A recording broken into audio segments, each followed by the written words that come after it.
the dead of night, full of echo. Concrete jungle, dreams bust to grow. Mets in the air, chase glory, no fear.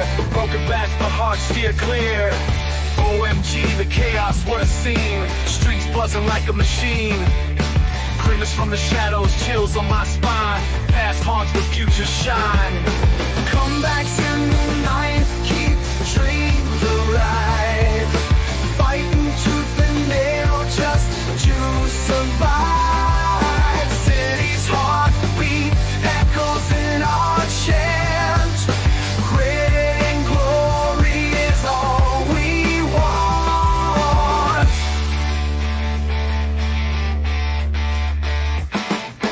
Brooklyn to Queens, hear the roar. From laughter to blood in every scar. Living legends made on this ground. From silence we scream, make a sound. Rising high, falling low, repeat again. Cycles of the game, addicted to the pen. Graffiti tales spray on the wall. Met saga, forever stand tall. Rivals smear, but we push on. What's up, Mets fans? Welcome back to another Mets Hot Stove Live, episode 7 of Mets Hot Stove off season. Hopefully everybody is doing okay, as we do have some news to talk about in regards to the MVP, Jose Siri, Meneses, and so much more topics to talk about on this episode 7 of Hot Stove tonight. But before we get started, let's say what's up to Chris and get right into the topics. What up, Chris? Hey, man, I thought you were saying that Jose Siri won the MVP there for a second with the way that it sounded. So, yeah. Anyways, no, I appreciate it. Shout out everybody in the chat. Mets Hot Stove Live. You know where to find us on both of our channels. Make sure you're smashing those thumbs up buttons, checking out all the latest content from both of our channels. And again, just subscribing. If you haven't subscribed already, if you're watching over on X, come over to the YouTube, both of our YouTubes, and make sure you hit that subscribe button. We definitely appreciate it. We got a plethora of topics to talk about, and we're going to be talking about, obviously topics that kind of have to take Juan Soto into consideration and into play, especially when talking about Jose Siri and the 2025 Mets outfield outlook. But it's kind of refreshing to just take a break from Juan Soto, right, for just a second. And with all the news and rumors swirling around, I'm sure his name will get tossed into this stream at some point. But yeah, let's have a good stream. And I appreciate all the support from everybody, as always. Thank you. That sounds good to get away from the Soto talk just for at least one episode, probably not the whole episode, but most of it. So we just found out the MVP for the National League. It was unanimous that Shohei Ohtani won the MVP unanimously. Now, look, did I expect Lindor to win? Absolutely not. But did he deserve it? Absolutely. What he did to a team that was dead and buried, 11 games under 500, so far out of a playoff spot, and then get to the Mets were, they wouldn't have been anywhere without Lindor. And, the Dodgers make the playoffs every year. Ohtani, did he make a difference getting to the World Series? Yeah, sure. But, he was basically non-existent after the injury in the World Series. So I know the playoffs don't mean nothing, but, man, you couldn't get one first-place vote for Lindor. I mean, at least he got second place. At least he got second place. Thank God, right? I mean, Jesus. I mean, even Mendoza didn't even get anything useful either. It wasn't even like whatever. It's just a Mets bias that we all know about. So unfortunately, it's never ending, Rob. It's never ending. I mean, Carlos Mendoza, I understand what the Brewers did, right, with Pat Murphy, but for Mendoza to not even be second place, for that to be Mike Schilt, are you kidding me? That's absolute garbage. And then you can go back into, the all-star campaigns and all that stuff. Lindor's name should have been on so many more different awards. Gold Glove for sure. It's a joke. It's a joke all across the board. And I hate even discussing, I hate's a strong word, but I hate discussing these awards because they're so meaningless. And, there's just no merit to them really in my mind. So whatever. Yeah, and you know what? There is a New York bias because Aaron Judge is the best player in baseball during the season, and it's just hard to try to pick anybody else. That's why he's the MVP as a Yankee, because there's always been a New York bias when it comes to these awards, and a lot more with the Mets than it is happened to be with the Yankees. But even that is still, it just seems a little just crazy to me that our manager could even get number 2 in manager of the year vote, and Lindor didn't even get a first place vote. He got second place, great, but not one first place vote. Like, where are these New York reporters who were basically killing him for years, and now all of a sudden kissing his ass this year, and they didn't even, at least 1 or 2 of them didn't vote for them. So they can't accept to be wrong, Rob. They can't accept to be wrong. It's just an absolute ego at this point. And you know what? Lindor is our MVP, and Mendoza is our manager of the year. Screw what everyone else thinks. Screw the votes. Those are our guys. We're backing them 100%. Yep, 100%. So it is what it is. Like, maybe it likes to fire under them a little bit more. I don't think it needs to, but maybe it does, right? Buck Showalter was the manager of the year, and then he got fired the next year. So, oops, so it is what it is. But what can we do, right? All we can do is just move forward and talk about our topics for tonight. So I actually have this on Facebook tonight as well, streaming as well, just to throw it out there. I haven't done that in a long time, and a lot of people actually came over from Facebook about a year ago with all these shows. So if you're on Facebook right now, just head over to the YouTube channel and subscribe to both of the channels as well, as I did put the link for both channels on Facebook as well. All right, guys, so we all know, what was it, a couple of days ago, the Mets traded for Jose Siri, and doesn't it feel very similar to the Tyrone Taylor Adrian Hauser trade that came out of nowhere, right? It was kind of pushed over to the side, that trade. Adrian Hauser was the main piece in the trade, and Tyrone Taylor was the throw-in. I know Jose Siri is the only one in the trade, but it felt very similar. And what did David Stearns preach, especially last offseason? Defense. Defense wins you ball games, and there was no doubt about it. Pitching and defense basically kept us afloat for the majority of this year, especially early on when the hitting was atrocious.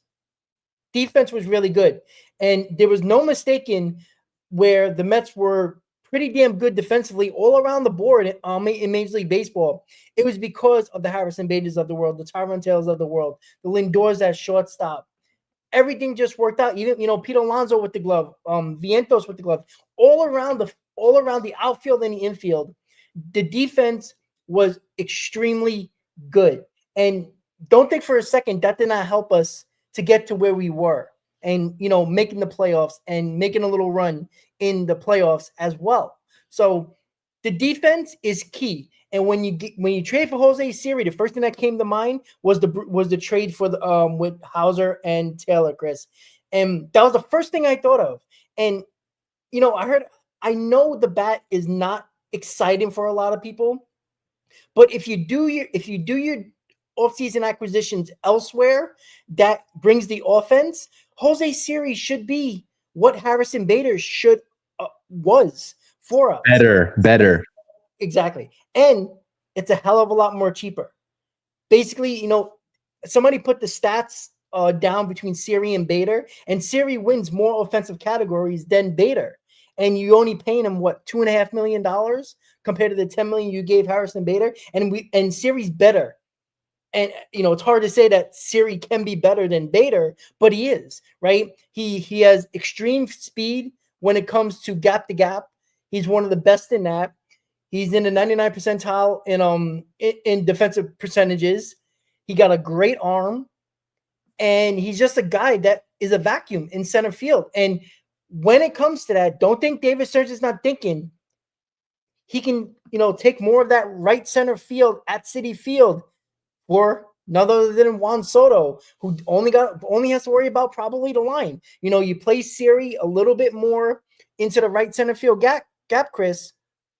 It saves a lot of trouble for the not great defensive abilities of Juan Soto, and that's what you're going to have to do. And I think David Stearns is kind of setting themselves up for the possibility of signing Juan Soto. And I think this Siri move is one of the reasons why, at least one of the stepping stones to getting Juan Soto. So what are your thoughts on that Jose Siri trade? Do you like it, number one? And two, what are your thoughts when you first heard about the trade going down?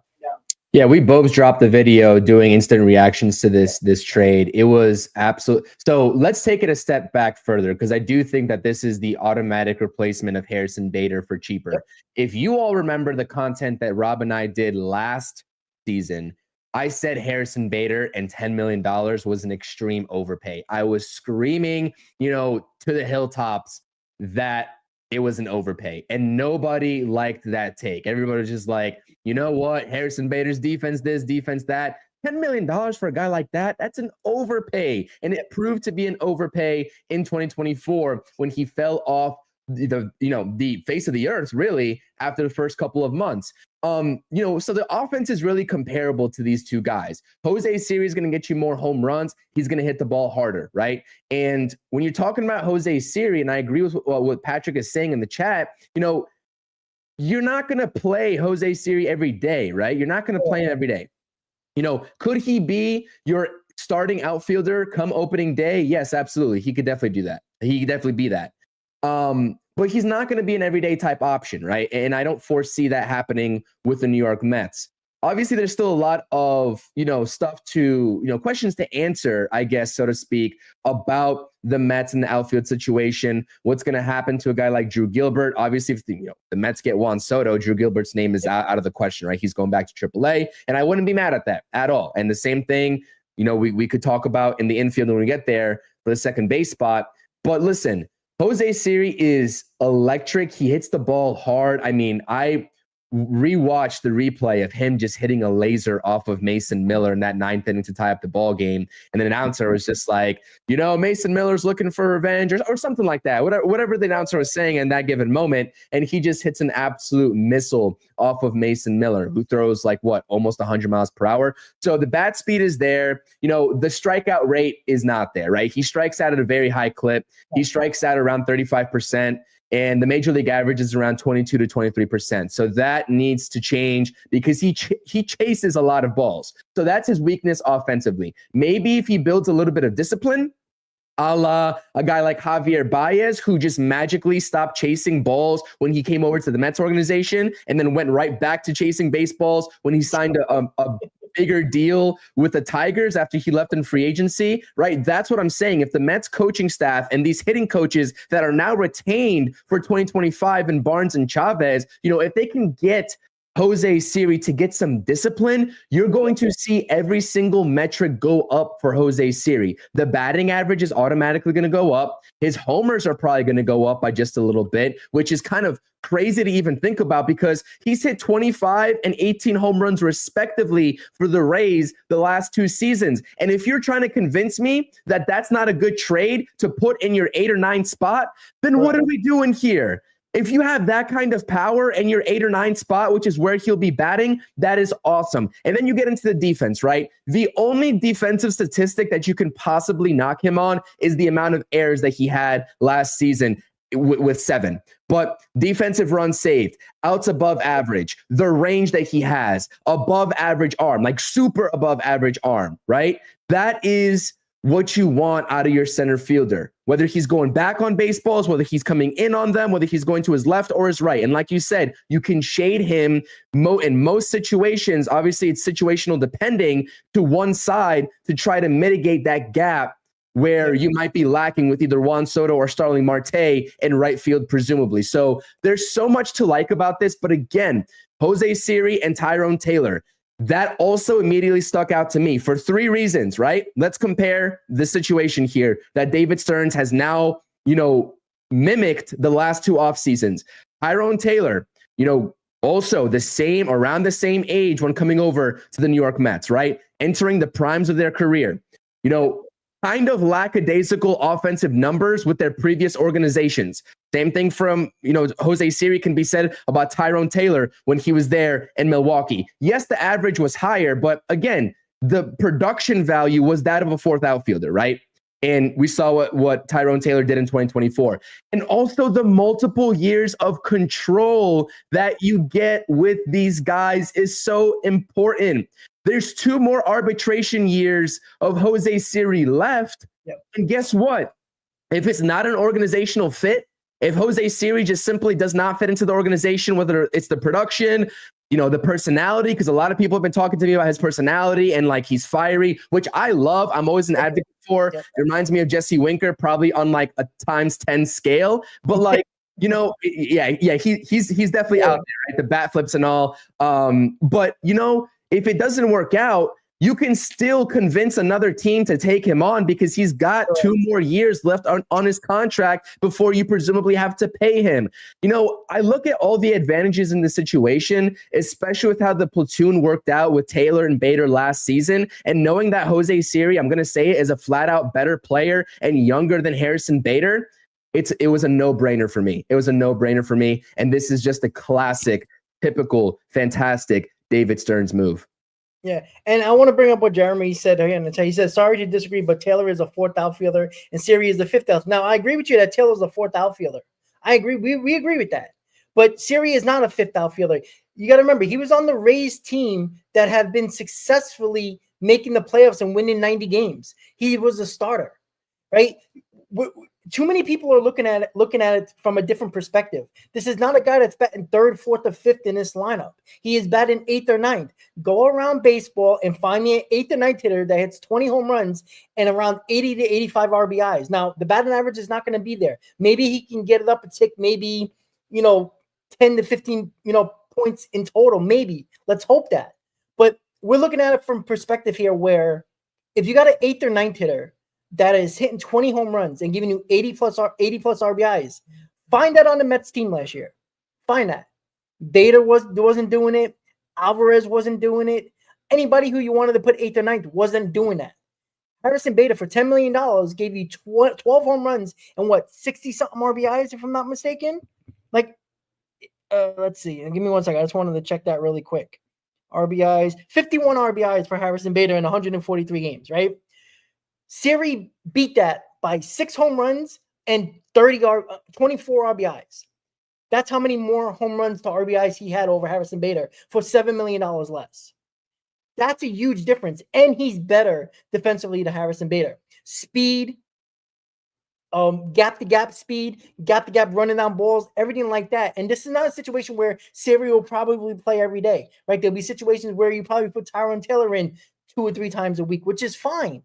Again, we're looking at it at a different perspective. Now, if this was Sandy Alderson and the Wilpons, I would say this is probably the biggest trade of the offseason, the biggest move of the offseason.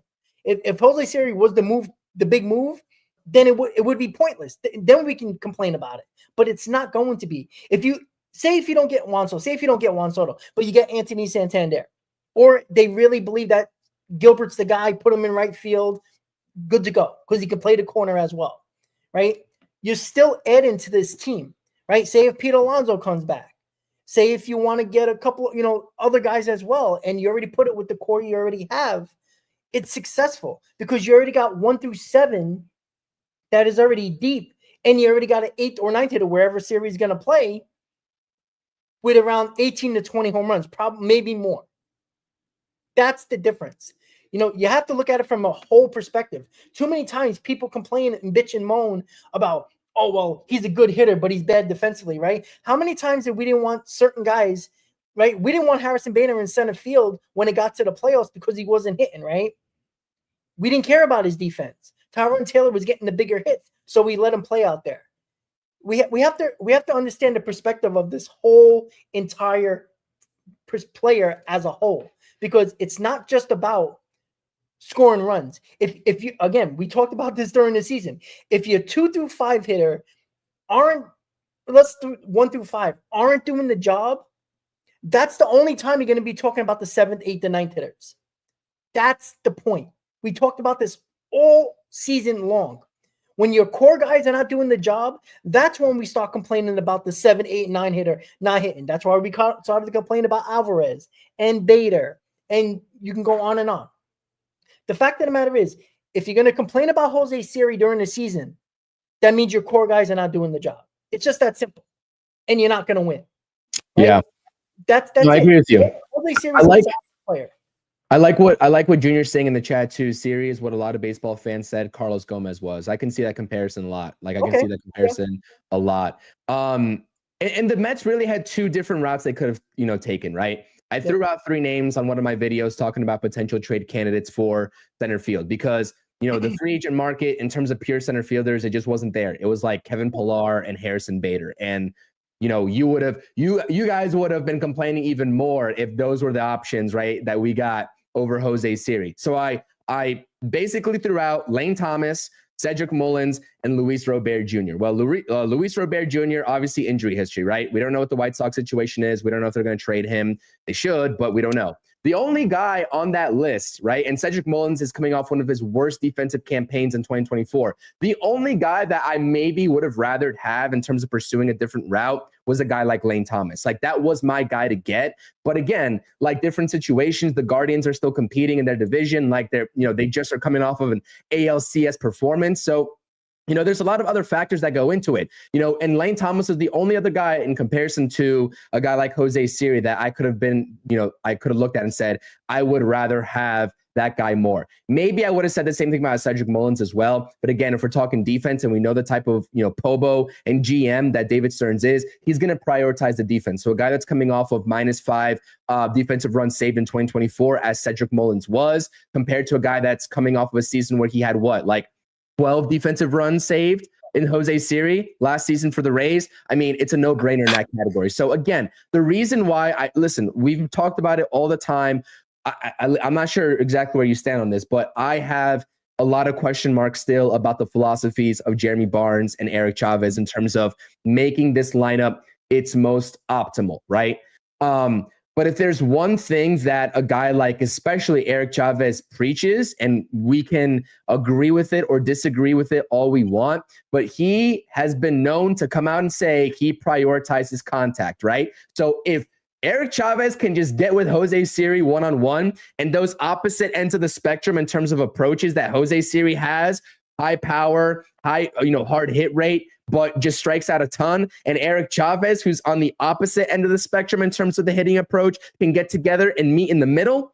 I mean, that's a perfect world scenario. And that's kind of what I'm looking out for in 2025. Again, it's a huge what if, but the tools are there. The tools are most certainly there. 100%. Yeah. And people are talking about Lane Thomas as well. Again, we're acting like we traded something of importance away for Siri. We didn't. Eric Orsi wasn't even going to be on the 40-man roster. He was going to be unprotected in the Rule 5. That's also what he was going to be. So Stearns was like, if I'm going to keep him off the 40-man or risk losing him, then guess what? I got something for him. And it's going to actually was Orsi going to be on the and was he Rule 5 eligible? I think he was. I was because I was reading about that. I didn't really know because I didn't check. I was reading an article. I mean, the article could be wrong, but I believe he was eligible. I think this was his last year to be eligible for the Rule 5. I could be wrong about that, but even so, this is the guy that wasn't going to be on this team this year. And if he was on the 40-man, he was going to be very, very low on the 40-man. That's right. He was Rule 5 eligible because he came into the league in 2021, even though he's 27 years old. And the Rule 5 is if you're like 18 years or older and then you sign with your major league club, it's like 4 years. So this would have put 2025 as his year. Yep. Well, exactly. So he was going to be Rule 5 eligible. He was going to be unprotected. So why lose him for nothing when you can get a guy that can be beneficial for this team? And that's the point. That's what I don't understand why people are mad about this trade. Who did you want? Lane Thomas? Lane Thomas is going to cost you probably between $5 and $10 million, maybe, and he's probably going to get a 2-year deal. So you're not doing that for a guy that is, to spend $10 to $15 million on a guy like Lane Thomas. You're just not going to do that. You got a guy who is arbitration eligible for the next couple of years, and what is he going to cost you? Maybe $6 to $7 million over the course of that arbitration period each year. The one thing I'll push back on you on is Lane Thomas would have cost like 8.5, probably. He would have cost like 8.5. It's more than Siri, yes, of course. You made my point even better. That's exactly what you did, right? Because you didn't give up nothing. A guy you were going to lose either in the Rule 5, and even if he didn't go in the Rule 5, he was going to be off the 40-man and probably put back on at some point. But a guy that's probably one of the last couple of guys, if Orsi is pitching in our bullpen, there's a massive problem in his bullpen if he's pitching for it. Major injuries or somebody's not doing their job.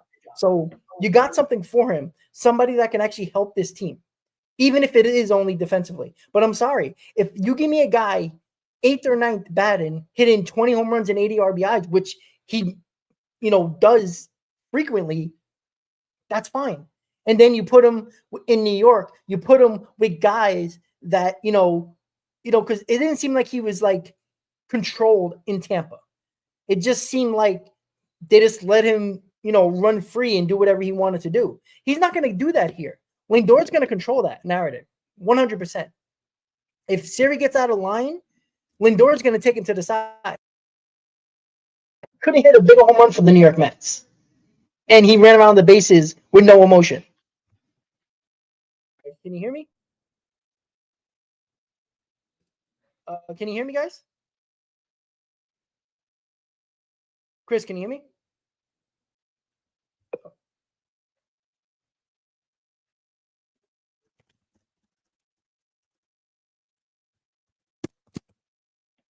Oh, sorry, guys. I'm sorry about that. I think my mic went out or something, and then Chris bounced off for a second. I'm sorry about that, guys. Okay, you can hear me. All right, sorry about that, because I heard everything just go quiet everywhere. All right, cool. Sorry about that, guys. So that's the whole point. You're going to get a guy that was Rule 5 eligible, off the, unprotected on the 40-man.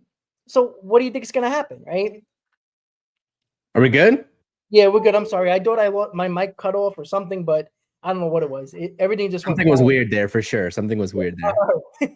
So that's the whole point. And I think because I said Siri, that my MacBook opened up Siri. So there you go. Yeah. Oops. But yeah, that's probably what it was then. That's probably what it was. Yeah, exactly what it was, because I saw this freaking thing pop up. So the fact of the matter is, you got a productive player, regardless of how you think of him offensively, he's going to be productive defensively. And Stearns preaches that every moment of every day. And guys, go throughout baseball's lineups, every team, 7 through 9. Tell me has great players 7 through 9. You're not going to get them. It's just not happening. Even the Dodgers didn't have that 7 through 9. They really didn't. So the fact that we got Siri that's going to be great in center field, that is going to control the gaps with probably a hobbled Nimmo in left, and a right field that, even if it's not Soto, say if it is Marte to start and Gilbert comes up later on, you have a great center fielder that's going to control your gaps and protect Nimmo's limited ability, and say either Marte or Soto's ability in right field. He takes away those gaps for those guys. So all they got to patrol is basically their area in left and right field and the lines. That's it. And that's the point. And I think that's what Stearns' mindset is when it comes to Jose Siri. Again, we didn't give up nothing. Nothing of importance. The money's very low, and you got him controllable, and he's still under 30 years old. That's not bad.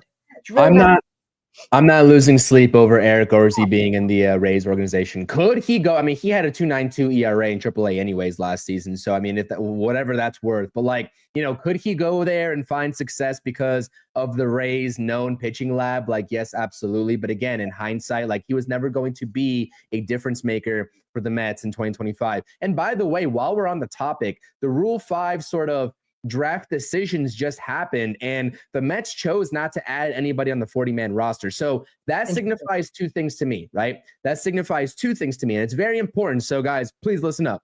34 guys are officially on the Mets 40-man roster right now. That's 6 spots available. And, there could be a reason why, obvious candidates that the Mets could have added to their 40-man roster were Mike Vasil and Dom Hamill, right? That would be 36 guys on your 40-man roster. So what this signifies to me is that they're looking at both trades and free agency, because you got those 6 spots to fill. Now, again, I'm not really sure if Orsi, again, there's conflicting. Your article that you read, I don't know if Orsi was actually, Rule 5 eligible. It doesn't really matter at this point. I know who was Rule 5 eligible. It was Vasil and it was Hamill. And the Mets decided not to put them on the 40-man. But the Mets can go, and these guys are on the cusp of being MLB ready. Even though they struggled in 2024 in the farm system, they struggled mightily. I will say that.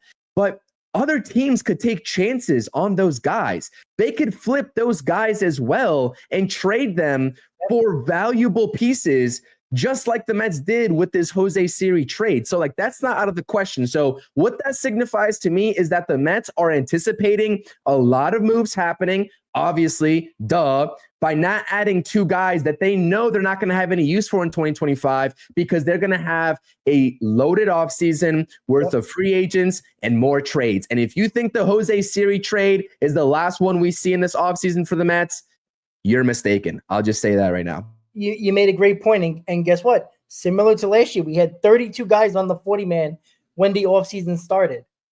We knew we had to add guys. Right, that was obvious. It wasn't going to be top of the line guys because that was already said during the offseason last year. But we had a ton of room on the 40-man. Right, we needed a rotation, and we had a ton of guys on the on the 40-man as well. And it's similar to this year. It just anticipates moves, and not everybody was excited about the moves last year, but there was a ton of moves. We talked about the trade with Hauser and Taylor. Right, it was Manaea, it was Severino.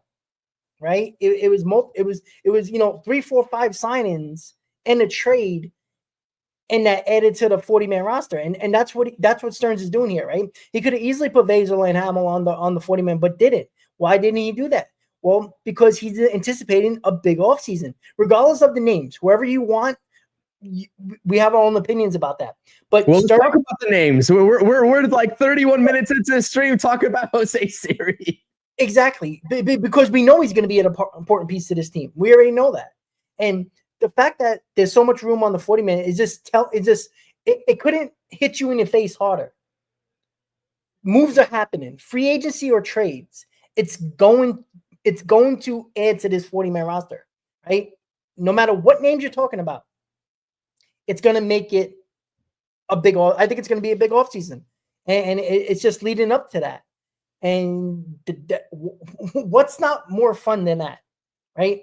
The anticipation is already getting us excited, right? We already know about the Juan Soto situation, right? I think the Juan Soto situation is kind of making everything else, like the pitching market, on the back burners for the moment, at least starting pitching.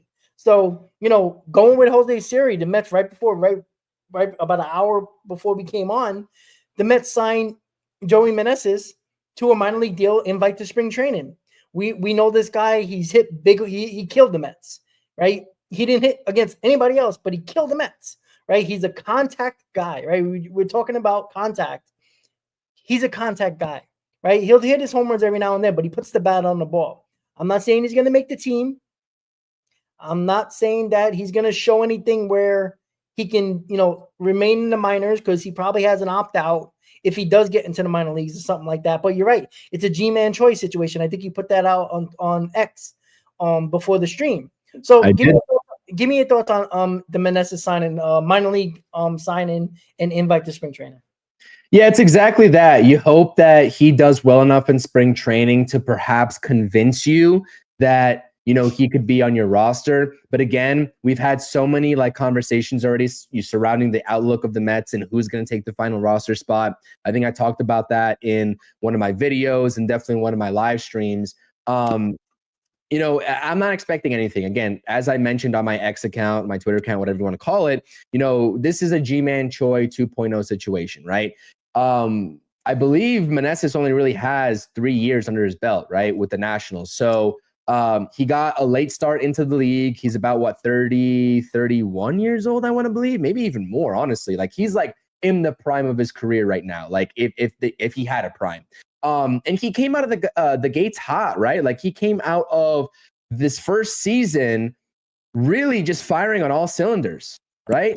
Yep. Came out of the gates really hot. And he just kind of just dwindled as the years went by, as the last 3 years went by. So he hit for over 300 batting average in his first season with the Nationals, 13 home runs. Second season was in 2023, so that was not this past year, but the year before that.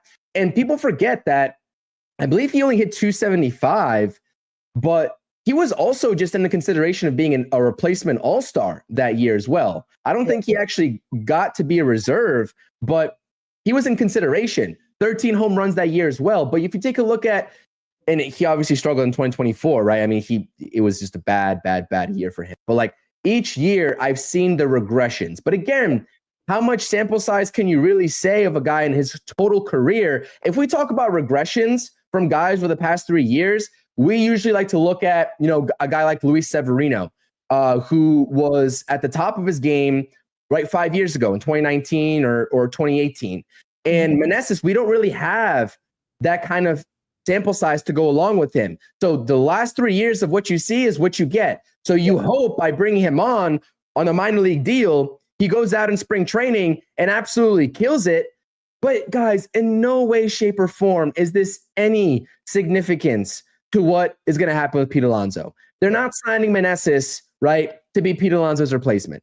It's just simply just silly. And again, even if Meneses kills it, you hope you can convince him to stay in the organization if he does have that option to leave. Just like G-Man Choi opted to go into the organization when he could have left after spring training, because guys want to buy into this organization. That's what you hope. And that's best case scenario. So I'm not expecting anything from Joey Meneses. Again, was at one point a good hitter, but some of these guys who start out of the gates hot, they fizzle out. And that's just the nature of the game. The elite guys will find a way to stick around and find a way to adjust when pitchers figure them out. Joey Meneses seems like he's one of those guys that when pitchers have figured him out, he's kind of just shied away and he hasn't figured out an adjustment. So we'll see what happens. Again, you need these types of signings to keep things competitive in spring training. So it's not like a useless signing where, it serves no purpose. Let's not forget that, we have guys that are coming up through the wings. Ryan Clifford is an option to be a first baseman for this team in future years, depending on what happens with Pete Alonso. So these older vets can challenge these young players in spring training. You're going to see Ryan Clifford in spring training. You're going to see Joey Meneses in spring training. You're going to see all these young guys that either, might make the major league roster like Acuña or Gilbert, or might not and go back to AAA. And that's okay. There needs to be some competition. And if that's the only purpose that this move serves, then so be it. But again, what if he goes out there and absolutely returns to the 2022 version of Joey Meneses, right, in spring training, and he kills it?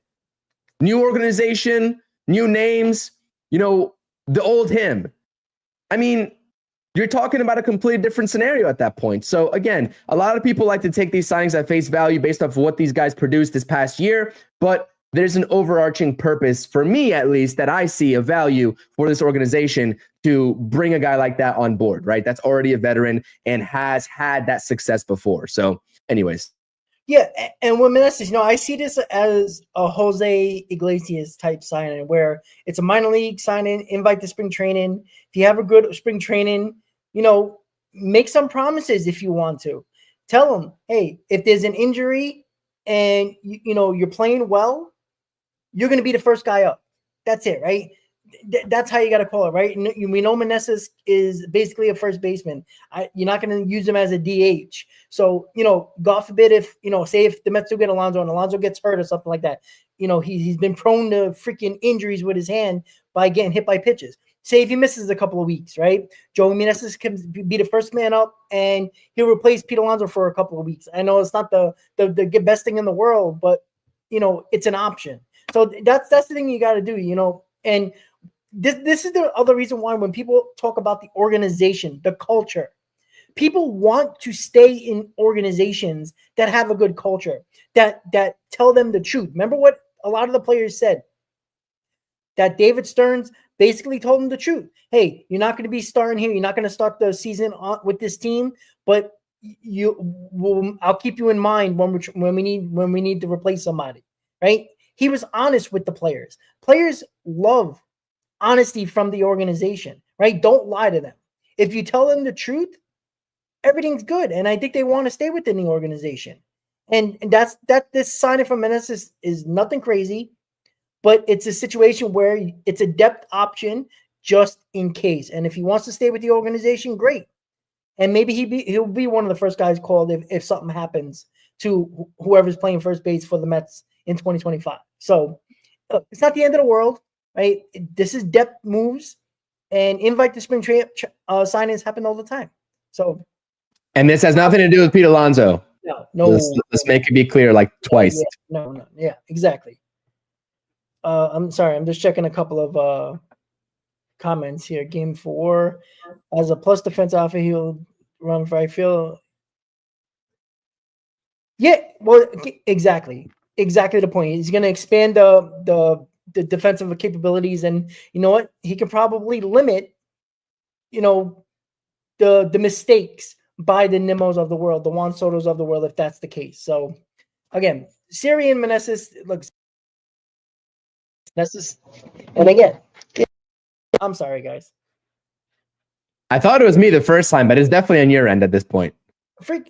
I'm not saying Jose with the S. That's what I'm going to call him because it keeps on waking up, you know who. So I'm sorry, guys. So let's get to the next topic because if I keep on saying that name, you're just never going to hear me again. So I apologize for that. All right. So the reliever trade market now. That's probably going to happen. Well, the trades might happen a lot sooner. And the trades, or at least the people that might be available in regards to the trade market for relievers is, Helsley of the Cardinals, Finnegan of the Nationals, Williams of the Brewers, right? These guys are all closers. Now, why are we talking about this when the Mets have Edwin Diaz? Well, each one of them are free agents after this year. That's why it's a big deal, right? We already heard the Cardinals looking to trade Arenado. They're trying to shed money. They're not contending next year. So that's an option, right? Finnegan, right? The Nationals are probably another year away before they really start getting their younger kids up there and, be competitive. So Finnegan is not going to be on the Nationals, right? You're going to look to trade him. He has 1 year on his deal. Again, all these guys have 1 year left on their deal. And Devin Williams, we all know about Devin Williams, one of the best closers in baseball. We know Alonso took him deep in the playoffs in a wild card series. We get that. Why are we talking about them? Because they could be options on a 1 year deal, right? They don't have no trade clauses. They get traded. They're sticking with that team. And in a case where I don't know if David Stearns wants to spend big time money on anybody that's not a closer, how do you do that? You make a trade, right? They're not going to cost a lot considering they only got 1 year deal left on their deal. Now, I'm not going to say they're not going to cost nothing. They will. But if you want a bridge that is better than Stanek, and all these guys are better than Stanek, if you want guys better than the guys that the Mets could have in this bullpen, right? Tanner Scott, I don't believe is an option. Right, we can go, you talk about Minter, who could be an option. These guys are legit. These guys could be the bridge to Diaz. These guys could be a closer, once or twice a week when Diaz might not be available. So, Chris, I ask you, do you think this is a possibility more because of the fact that David Stearns is not a guy that likes to spend big on bullpen arms? That's been established. We understand that. And because bullpens are so fickle, do you try to get one of these guys, bring them in, bridge them with Diaz, and now you got a 1-2 punch in the later innings that could be the best in baseball? What are your thoughts on the trade market for relievers? Two of those names that you just mentioned is more realistic than the third. So the two names that are realistic is Kyle Finnegan and Devin Williams. I've been a fan of Kyle Finnegan for a long time, and he is probably one of the more consistent relievers that you will see out there, whether the Nationals put him up on the trade block or not. But listen, this guy is electric, man. He's electric. He had 36 saves. He's eligible to go and be a eighth inning guy for you. And again, I don't know what the national situation is going to be, to be honest with you. They could be competing this year. They could not be competing this year. I don't really know. In division trades, I have no idea. But I like Kyle Finnegan a lot. I really do. Devin Williams is the guy to get, though. Devin Williams is my favorite target. I love Devin Williams. I don't care that he surrendered the game tying or game go ahead home run, whatever you want to, is a game go ahead home run, right? We all know that. Whether he was tipping his pitches or not, I actually dropped a video about this on my channel. The link is in the description down below about these two guys. I talked about Helsley and Williams, but it makes sense because Devin Williams is a guy that has an airbender changeup the club just denied his $10.5 million club option, right? And they're not going to pay him. He's going to have a major payday after the 2025 season. So it's reuniting with a guy that you're familiar with makes so much sense if you're David Stearns. Mm-hmm. Now, Helsley's a different situation because he's coming off of a 49 save season campaign, and the Cardinals are going to want an arm and a leg for him. An arm and a leg for him. And I'm not quite sure. I'm not, it's not that I'm not quite sure. I know that David Stearns is not going to do that in terms of sending over that prospect capital for a guy like Ryan Helsley, because he did the reverse of that by trading Josh Hader when he was the GM of the Brewers. Yeah. That's what he did. Yep. And so I take a look at all three guys and I'm like, Kyle Finnegan is the most consistent. Devin Williams has the most upside. All three of these guys are closers. But again, if you're the Mets and if you can get one of these guys on a steal of a deal, presumably either Williams, because the Brewers are going to be competing for a playoff spot and being competitive, so you can send MLB ready talent over to them. Yep. Whereas you'd have to send top 5, top 10 picks to the Cardinals for their guy. Those two guys are who you want. And you could still bring back a guy like Ryan Stanek to compete for the 7th inning role alongside Reed Garrett. Again, Devin Williams, the major concern from him is the stress fractures that he had in his back in 2024. That's the major concern. And it took him a little bit to get his footing under him in this 2024 campaign. It did. I'm not going to lie. And I also saw during my video, that I talked about these guys, there was a little bit of a trend with Devin Williams in terms of his 2023 pitch usage compared to 2024. In 2023, the bread and butter obviously was the changeup. In his all-star season, he had 36 saves, phenomenal season. But he used his four-seam fastball more in 2024, in a lesser sample size, obviously, but I'm kind of curious as to why that was. So again, another guy that you can bring into this organization. And if you really do value Jeremy Hefner all that much by keeping him around with different regimes, etc., imagine trying to get Devin Williams just right. And if you're successful in doing so, having him and Edwin Diaz in the back end of your bullpen going alongside a guy like maybe Jose Butto and Reed Garrett. Imagine that, Rob. Imagine that. Yeah. So, just to rank these guys, to be honest with you, Williams is my number 1. Finnegan, again, he's 33 years old, which is why the Nationals would probably want to just get some value out of him because they're not going to have any use for him in terms of re-signing him.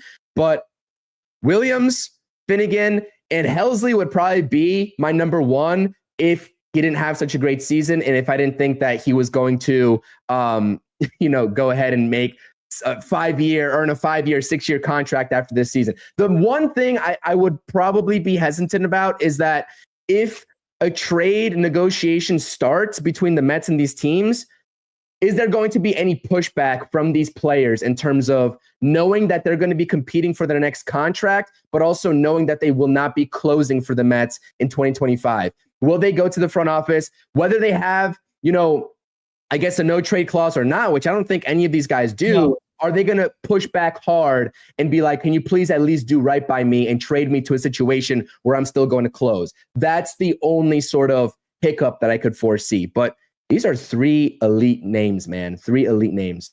Yeah, I mean, they could if they want to, but you know what? The organization is going to look out for the best of the organization, right? If they really care about the player, you would sign him, right? It's not going to do that either 3 of these teams. So I don't think that's going to be the case. They'd probably be upset. But if you have a dominant year, say with the Mets, any 3 of these guys as an 8th inning guy, and when you get your occasional chances in the 9th inning to close games, you're going to get paid anyway, because people know you're a closer. So I don't think it's going to be much of that, because look, how many times did we see, closers go to other teams that weren't even a closer for their team that they got traded to, and they pitched well, and then they became closers somewhere else the following year where they signed somewhere else. So I agree with Chris. I think Devin Williams is probably the top of the target. And the reason why, not because I like Devin Williams and his stuff. David Stearns has a relationship with the Brewers organization, right? He knows inside and out of that organization. He knows basically everybody in that organization.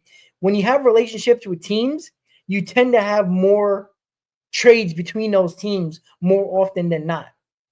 And what I was thinking when it comes to the Brewers as well, I think this can lead to hey, would they take Brett Beatty? And I know Met fans don't care about Brett Beatty. He has no value. That's not, he might not have value to the Mets, but other teams might still see that, especially teams like the Brewers who are trying to save money.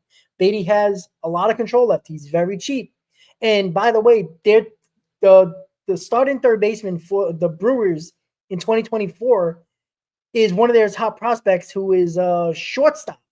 He was playing third base because of Willy Adames at shortstop. He's going to get pushed over. And remember, if you guys were paying attention to the last couple of games of the season against the Brewers and the postseason, that's all they talked about on the national broadcast about the third base. I forgot his name, but the third baseman is their top prospect. The Joey Ortiz? I think it's Joey Ortiz. Correct. Him. He's a shortstop. And that's the reason why the Brewers are not signing him. They said that he's going to move right over to shortstop. So where's the opening now for the Brewers? Is third base. How about if you dangle Brett Beatty in front of them and say, hey, he could be a young third baseman? And that might sound crazy to a lot of people, but we're talking about the Brewers who don't want to spend money. Right? Makes sense to me. Perfect sense to me. I actually think that's a fair trade. And people are like, how are you crazy? You got one of the best closers in baseball. Again, they're trying to get value. Chris has talked about they're trying to get value. Now, could they go elsewhere and get something else? More? Yeah, possibly. But again, with David Stearns and the relationship he has with the Brewers, right? Does anybody remember who we traded for Adrian Hauser and Tyrone Taylor? A lot of people probably forgot already, right? You know why? Because Stearns has a relationship. I'm not saying to, screw them, but Brett Beatty is controllable. And he can be your starting third baseman. This is a Brewers team that loves to try young players. And there's no reason why Brett Beatty, if you get him out of that New York spotlight, just calms down and becomes a solid player. And now the Brewers have a third baseman of the future with control and being cheap. So I thought that right off the bat when he talked about Devin Williams. I'm like, the relationship with Stearns, and they're going to need a third baseman considering the fact that Joey Ortiz was their third baseman and now is going to move over to shortstop because of Willy Adames leaving. Brett Beatty is a perfect option. And you could throw in a lower level minor leaguer if you want to, maybe a pitcher from the lower depths of the minors, make it sweeten the pot a little bit. But why not?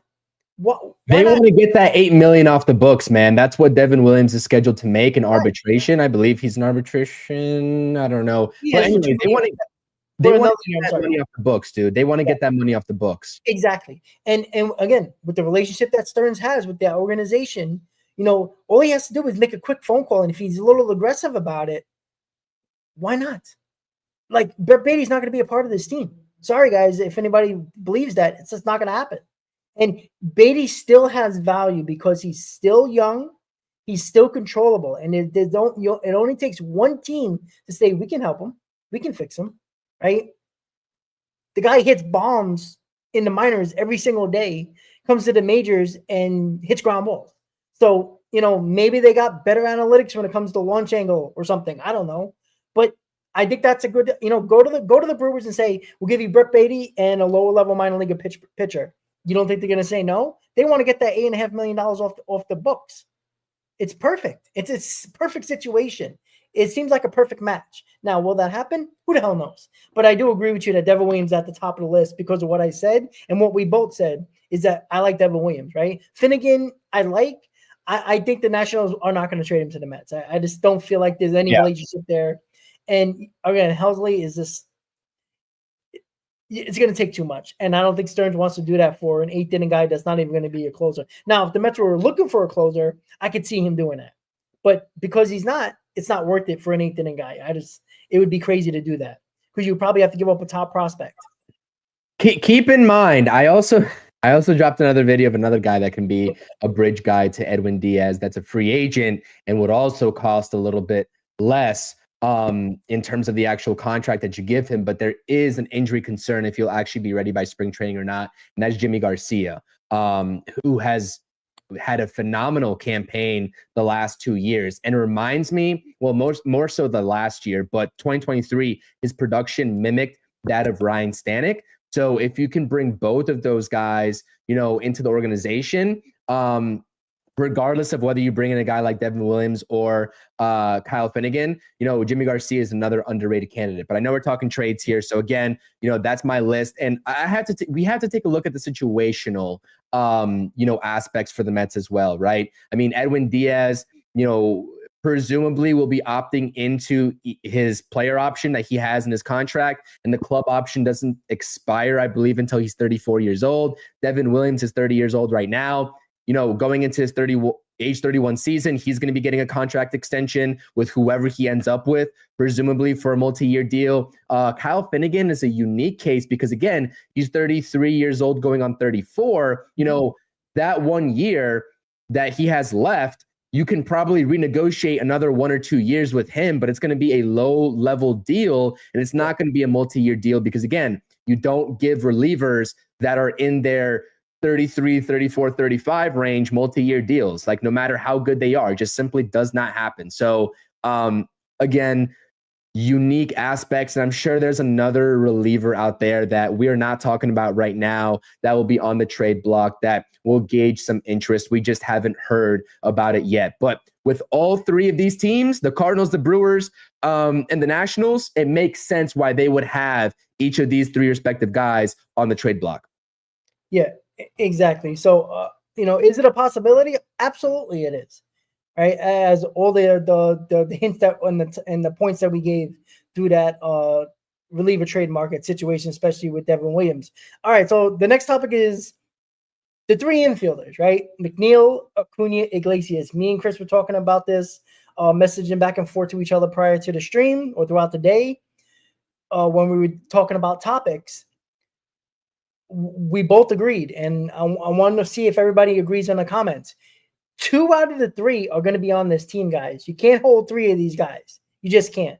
It just doesn't make sense, right? I know it happened later when McNeil came back in the playoffs, but if McNeil was healthy, it would have been very hard for Acuña to come up, right? I think we all agree with that. So at this point, if everybody is still on the roster, Acuña is going back to the minor leagues if Iglesias and if McNeil's on the roster and Iglesias comes back. Acuña is probably going back to the minor leagues, in my opinion. Now, I don't believe Stearns wants to do that. So I think Acuña is going to be a part of this team, even if it's on the bench or the starting second baseman. So that leaves me with a question for you, Chris. McNeil or Iglesias, because I think that's going to be the case. I think Acuña is going to be on this team. I think he showed enough where Stearns thinks that he can be valuable to this team. The fact of the matter is, McNeil has a contract with the Mets. Iglesias is a free agent. So what do you do? Yeah, I want to see Jose Iglesias back on this team, but just like with Acuña knocking on the door and with a trade of McNeil, and again, I know that there's a lot of McNeil supporters in this fan base. And again, he's had some really great seasons for the Mets, but they gave him a contract and he's underperformed for the large majority of the last 2 seasons after he had and got said contract. So naturally, there's going to be conversations surrounding McNeil.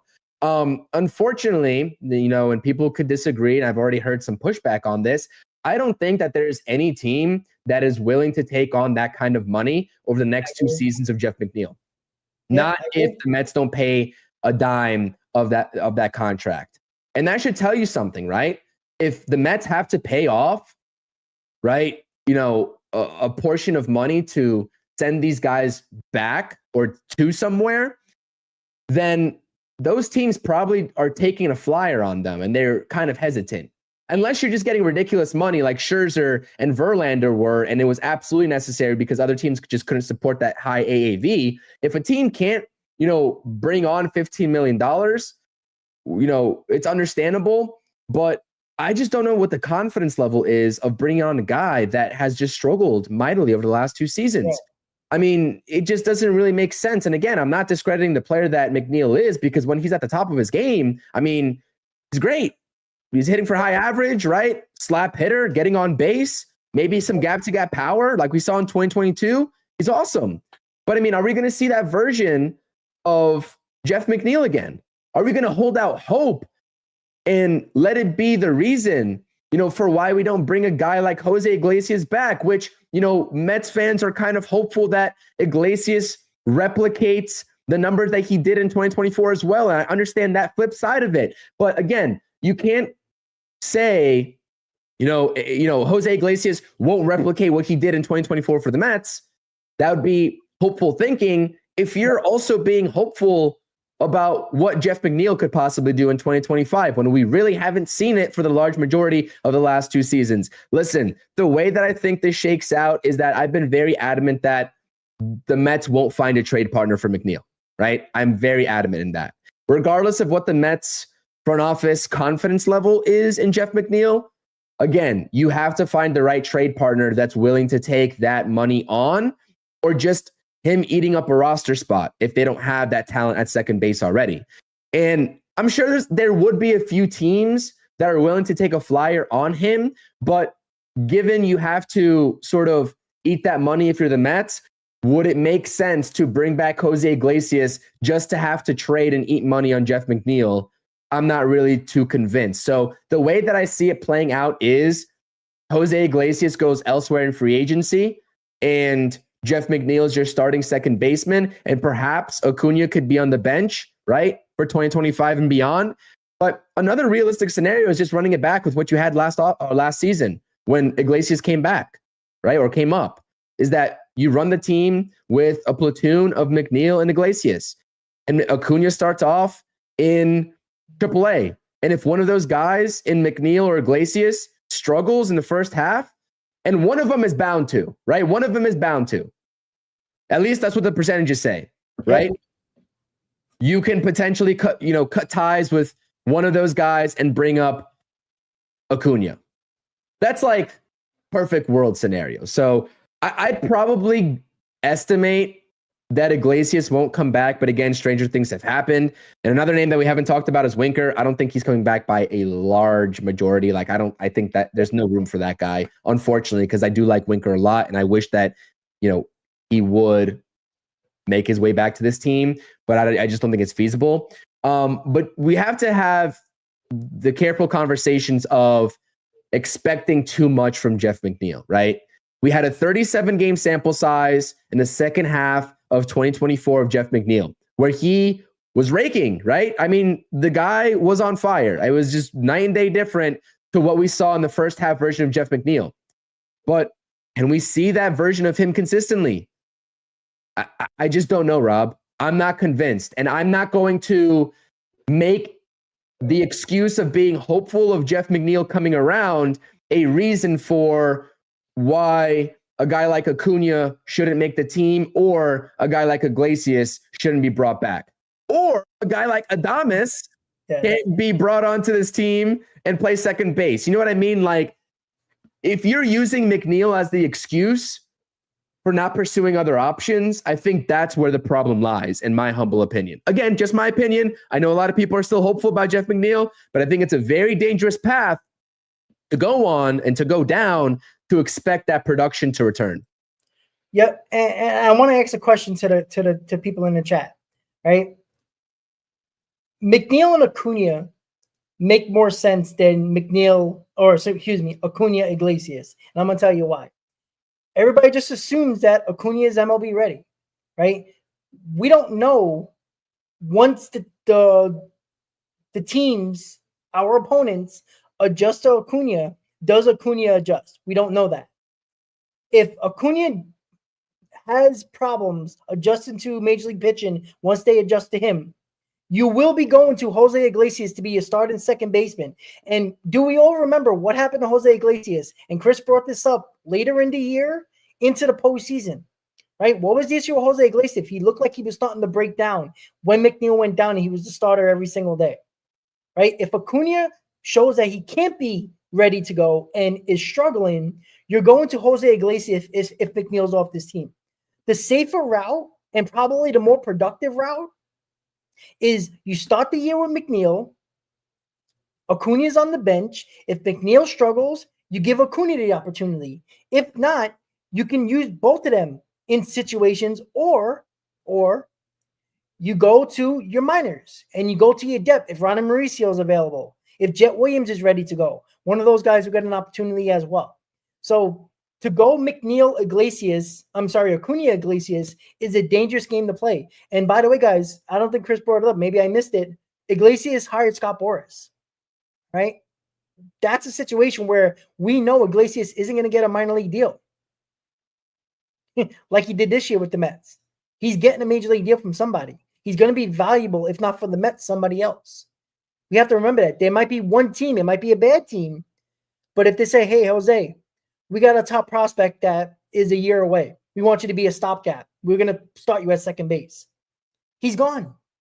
It's just that simple. The Mets can't promise Jose Iglesias a starting job over McNeil and Acuña. It just can't happen. Iglesias is going to get a very, very minimal one-year deal for the Mets as a bench player.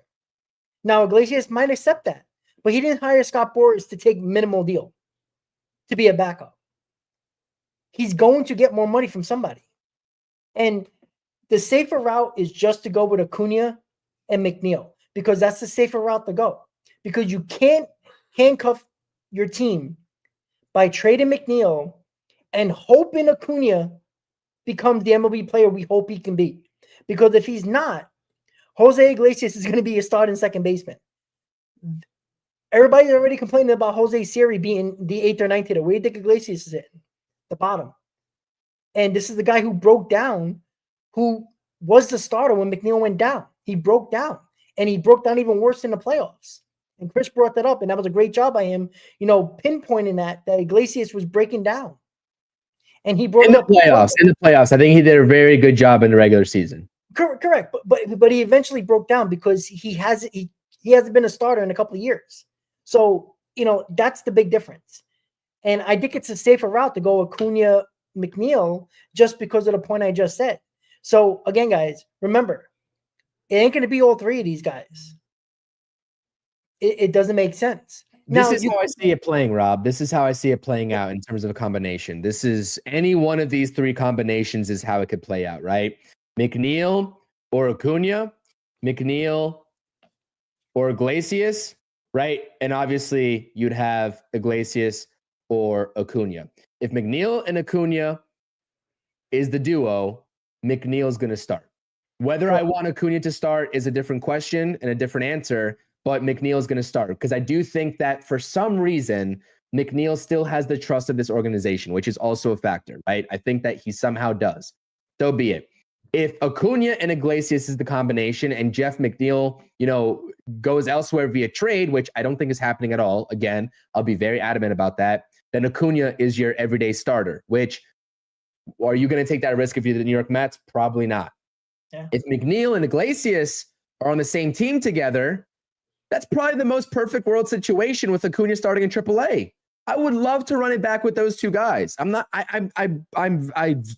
very adamant about that because I do think that Iglesias also serves a purpose of, depending on what happens with Pete Alonso, the ability for Iglesias to actually play third base could be a little bit significant. Now, I'm not advocating for a world where Jose Iglesias is your everyday starting second baseman. I'm not. That's just simply not who he is.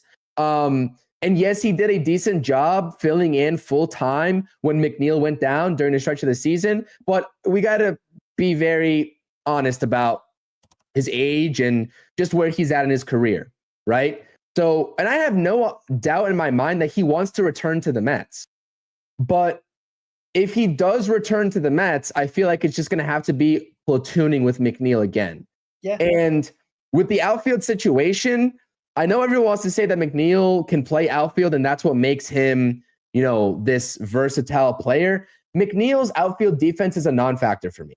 He's serviceable out there. He's not make or break. And again, with the outfield situation commencing in 2025, there's not going to be any room for McNeil to find any games in the outfield anyways, at least not on a large majority basis. So he's going to be at second base. And that kind of hinders a lot of things that you would want to do with moving guys around in the infield. So I don't know, man. I take a look at this and I say, there's also the flip side of the coin of like McNeil has 2 years left on his contract. Acuña might not be the everyday starter, might not be ready to take on that conversation in that situation like this season in 2025. But if not in 2026, then when? Then we're having different conversations. And if McNeil's still blocking him in that season and you still can't find a trade partner, then what are we doing? You know what I mean? So like this is a larger problem that really is between McNeil and Acuña, and like you just be bringing in an extra piece in the whole merry-go-round if you bring back Iglesias, which I'm fine to do. If there's a world where Acuña starts in AAA, I'm fine with it. Yeah. But the larger question is, when it comes around to even 2026 time, is McNeil still going to be your starter over Acuña? And if that's the case, then I think it's a little bit ridiculous. Well, yeah. I think the reason why McNeil is untradeable is because there's 2 years left on his deal. I think if it was a 1-year deal, I think he can easily be traded. Somebody would take a flyer on him for 1 year, even if you take on some money. I think it's a little bit easier than the 2-year deal that is. And look, it has nothing to do with. And guys, we don't know if Acuña is ready. Stop saying that like he played every single day, like we knew. He really didn't. He really didn't. He got a couple of opportunities. He had a couple of good moments, but again, there wasn't enough proof of him being an everyday player. Let's see how he adjusts to the major league teams that adjust to him, because that's when you become a major leaguer. You become a major leaguer once teams adjust to you and you adjust back.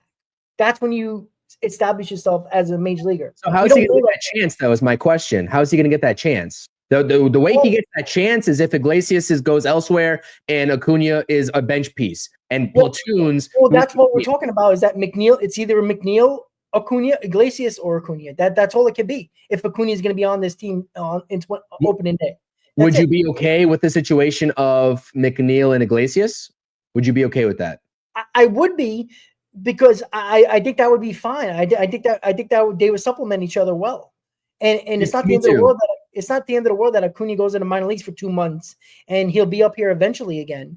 Like, it's not the end of the world. But I find that hard to believe that they're going to continue to pay McNeil and bring back Iglesias be a backup or a platoon guy. And I don't think the Mets are going to give him $5-6 million, because he's probably going to get that elsewhere, and he's probably going to get a starting job. $5 million? Absolutely. I don't know about that. 100%. Look, you got to look at it this way, right? There's going to be teams out there that are going to offer him a starting job, even if it's a bad team. You don't hire Scott Boras to get $1 million or $2 million. Me and you can negotiate that deal. I'm sorry. He's going to get between $4 and $6 million for a 1-year deal. Now, I haven't checked the spell track of what he possibly could be getting, but you don't hire Scott Boras to get $1 million or $2 million. Chris, we can negotiate that. And I'm an idiot. So, it's not that difficult to negotiate $1-2 million, to be a backup role. It's just a fact. So, I don't see it any other way. I think he can easily get between $4 and $6 million easily. And even if it is on a backup role, why would he come back to the Mets for $2 million? It doesn't make sense. It honestly doesn't. And he went on Boomer and Gio a couple of days ago, and he says he loves it here, right? He hope he comes back, but he left it very, very much open. And they brought it up that he hired Scott Boras, and he kind of hinted at the fact that, yeah, he's looking, he hired Scott Boras to get him the best possible deal. So, it's very unlikely. It's more likely that Iglesias is not on this team, and you're going to have McNeil and Acuña, which is probably the better way to go, to be quite honest with you. Well, his market is, I think his market is going to be limited anyways, because if he wants to pursue the whole OMG thing, he's going to need to be in a major market. If Steven's saying the Royals are interested, I'm sorry, his music career is not taking off in Kansas City. That's just a fact of the matter. You know what I mean? But you know what though? You know what? We already downloaded this song, the remix as well. So it's already done, right? The money's made. Right? Pitbull already got his money. Like, it doesn't matter, right? So it comes back to the same thing, right? I think the fact that he knows his career is on the verge of ending, right? If he wants to stay with the Mets, he has to take a discount. But again, you don't hire Scott Boras to take a discount. So I find it very, very unlikely that Jose Iglesias is going to be a part of the Mets organization in 2025. It might piss some people off. I also think that he might be gone. I will caveat all of this by saying that I think that's the case. Like would I want him there? Absolutely. I think he was great for this team. Right? The OMG thing was fun, but it was more about the culture inside the clubhouse. As soon as he walked in that clubhouse, things changed right away. So, do you value that? Do you value that at $4 to $5 to $6 million for a backup? No, you just don't do that. Sorry, you just don't. And again, Scott Boras, that's the issue. If I don't know, we'll see. Again, I think that's something that I just think he's going to find a little bit better of a deal, and he might even get a starting job, even if it's for a bad team. And if you're a major leaguer, you're looking for the last few dollars, especially at the end of your career. You're looking to, pocket a little bit more money and maybe get a starting job. And look, at the end of the day, if you have a good year as a starter for a bad team, guess what? You're getting traded to a contender at the deadline.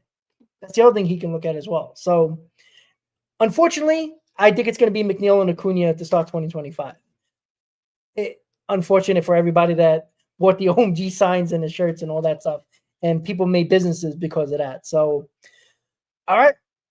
Last topic. Sevy, Alonso, who's back? And the reason why I brought this up, they both declined the qualifying offer, which I guess was more obvious than probably I thought when it came to Sevy, but he did, right? I guess, he vetted out there. He did some vetting and realized he can get a multi-year deal. Good for him. And we know Alonso is going to get a multi-year deal. So I'm going to ask you a quick question. If not because of your opinion, your heart, your mind, anything that you want to lean towards either guy, who do you believe is more likely to be back in 2025, Severino or Alonso? I think someone's going to give Sevy 4 years. I really do. I don't think it's going to be the Mets.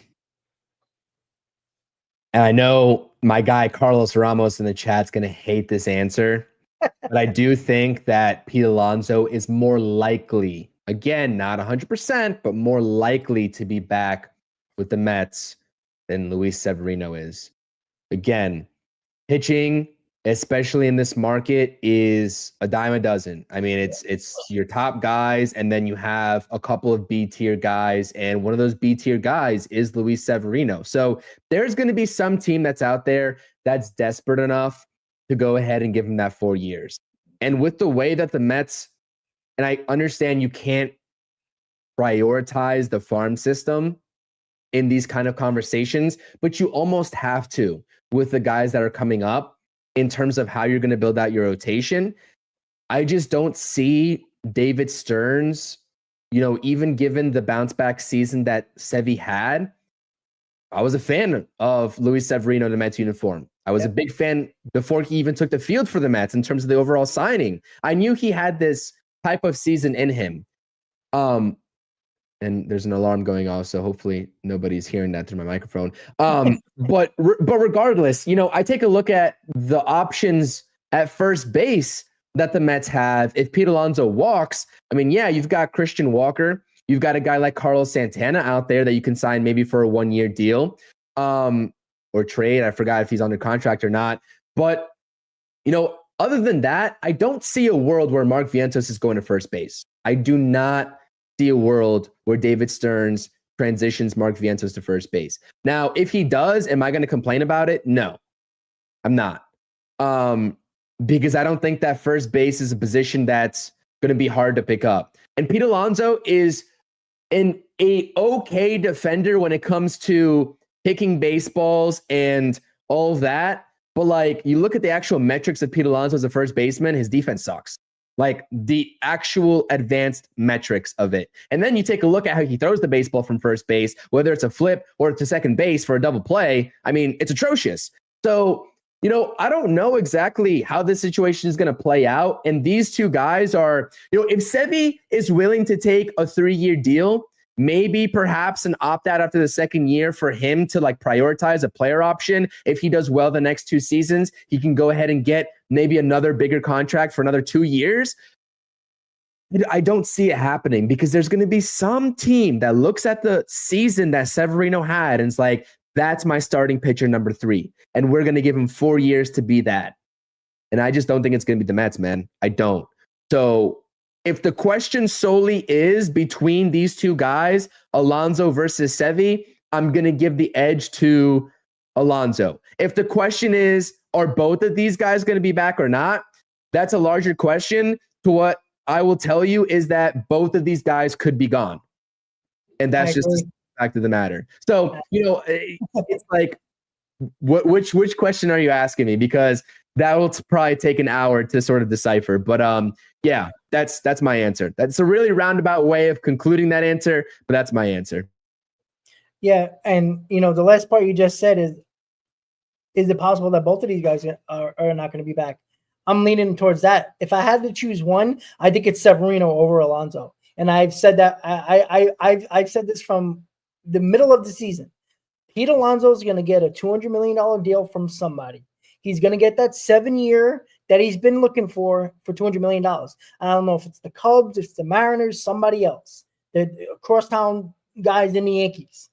The fact of the matter is, and I think this relies on Juan Soto situation. I think if the Mets get Juan Soto and the Yankees lose out on Juan Soto, they're going to pivot their way to Pete Alonso to try to get some type of more offense into that lineup around Aaron Judge. And they need a first baseman. I truly believe Pete Alonso is going to get $200 million from somebody. The Mets aren't going that far. I do think that Stearns is willing to give Severino 3 years with a 4th-year option. Depending if it's a mutual option, vesting option, I feel like they would do that.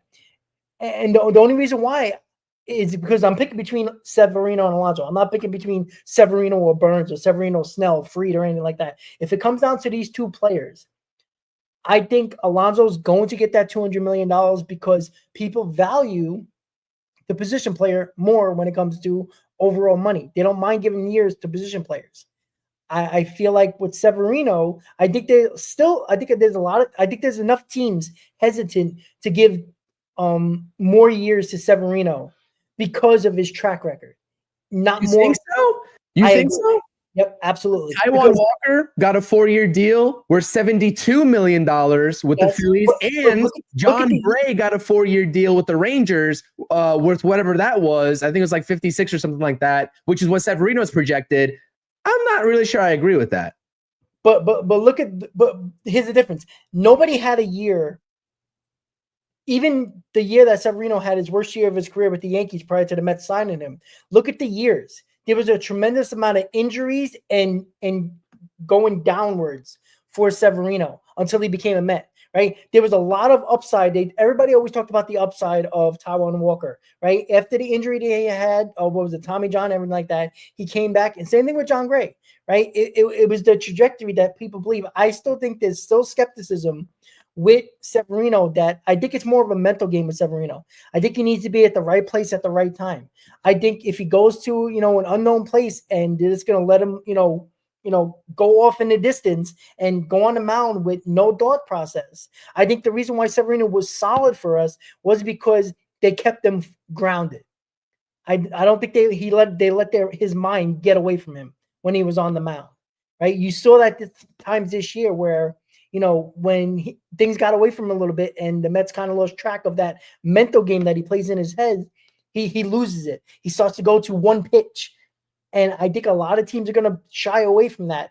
And what Stearns knows about Severino and what Mendoza's relationship with Severino, I think that's a bigger deal than you probably leading on, Chris. I do think the Mets will be willing to give 3 years and a possible vesting option or a mutual option for the 4th year, or at least a team option for the 4th year. Now, I agree with you. There might be a desperate team out there that might give him a 4-year deal. But I know there's no way the Mets are going to give $200 million to Pete Alonso. That's why I think it's more likely Sevy comes back over Alonso. Because I'm just going to say it. If the Mets get Soto, I think they're re-signing Alonso. 100%. I think if the Mets get Soto, they are going to go for it and sign both of these guys to be in the middle of the order, to go alongside Brandon Nimmo at the top of the order, Mark Vientos, and Francisco Lindor. I think that if you get Juan Soto, the play is to bring Pete Alonso back. I think that's what their play is at the very minimum. I'm just, again, speculation, nothing concrete behind that. That's my personal opinion. If Juan Soto indicates to the Mets that he is planning to sign with the Mets are going to go full bore and go get Pete Alonso, regardless of what it takes. And I think in the comment section, I've been saying this all along.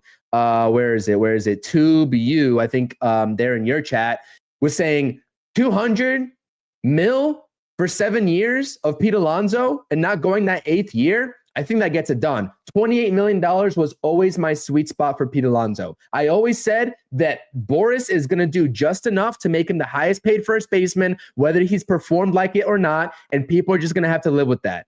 And again, as soon as Vladimir Guerrero Jr. is up for his contract, guess what's going to happen? If Pete Alonso is making $28 million, Vlad's going to make 29. And the next first base is going to make 30. And this is how it's going to keep going on and on and on. That this is how it works. So again, the home run numbers are there with Pete Alonso. You're going to get that. The runners in scoring position numbers suck. We know that over the past 2 seasons. And that's been the biggest knock on Pete Alonso. But again, do you let that kind of guy walk if Juan Soto now joins your team in terms of that power that you now have with 2 guys that can hit 40 plus home runs for you in the middle of your order? And again, money aside, $200 million is $200 million, but it's not our money at the end of the day. It's not, it's really not.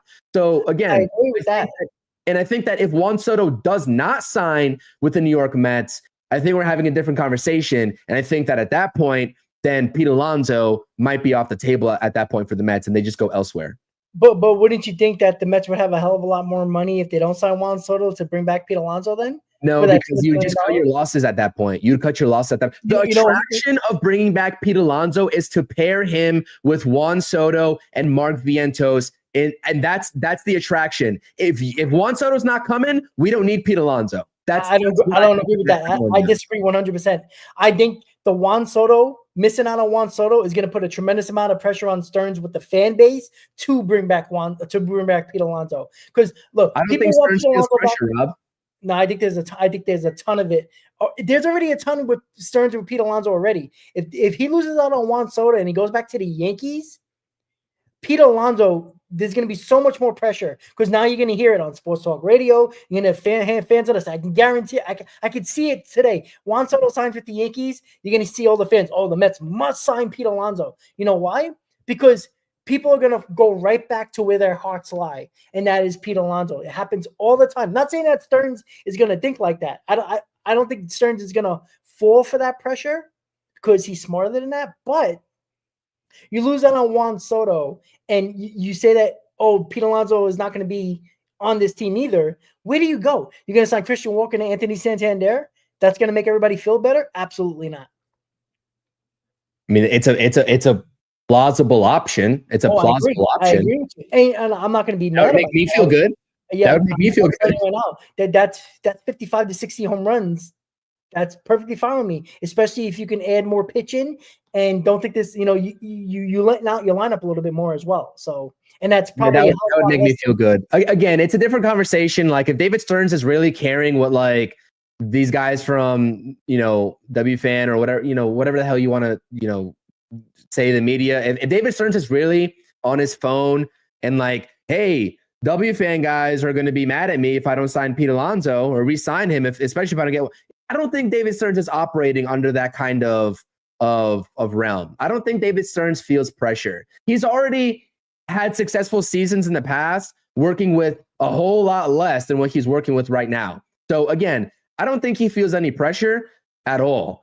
And so to say that the baseball media is going to kind of drive him to keep Pete Alonso, I'm not sure if I buy it. But again, I think that the best case scenario is if Juan Soto just says yes and you just re-sign Pete Alonso, because again, that top 5 is a force to be reckoned with. Can you imagine a top 5 of Lindor, Nimmo, or maybe even Nimmo as a 5 hitter, Lindor, Vientos, who excels at the 2 spot, Pete Alonso or Soto flip-flopping between Pete Alonso and Soto, and I really do think Pete Alonso should bat third in that scenario, and Soto should bat cleanup, and then a guy like Brandon Nimmo, oh my goodness. And then Starling Marte, if he's on the team, again, this is the reason.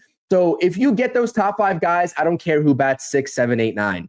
Jose Siri can bat 9, that'd be great. Dude, imagine the power that this team has with Jose Siri batting 9 or 8, and those 5 guys at the top of your order. Oh my gosh.